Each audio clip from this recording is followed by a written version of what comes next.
Бұрынғы өткен ата-бабаларымыз тылсымның тілін білген. Соның бірі осы бата беруде жатыр. Бала кезінде қолымызға құман мен шылапшын беріп, үйге келген меймандардың қолына су құйғызатын, батасын аласын деп.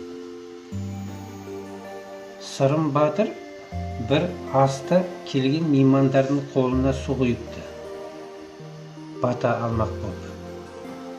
Су құйып шыққан соң қолындағы құманды бір жаққа, шылапшынын бір жаққа лақтырып жіберіпті. Неге бұлай істедің, не болды дегендерге бәрі бата берді, бірақ бірде біреуі ғұмырлы бол, ғұмыр жасын ұзақ болсын демеді. Соған қарағанда ғұмырым қысқа болады деген екен.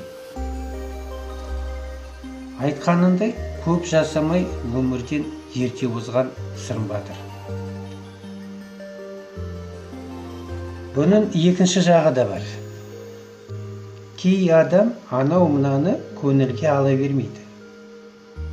Сырым батырда сол сөзге қадалып тұрып мән бермегенде мүмкін көп жасар ма еді, бұл жұмбақ. Адам көбіне өзінің жолын өзі кеседі деп те айтады.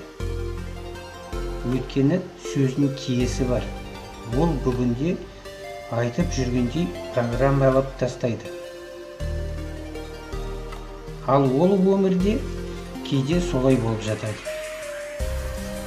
Ата-анасына өз балаңызға сұқтана берме деп те айтып жатады ғой. Өйткені ең алдымен сол ата-анасының көзі тиеді деген бар.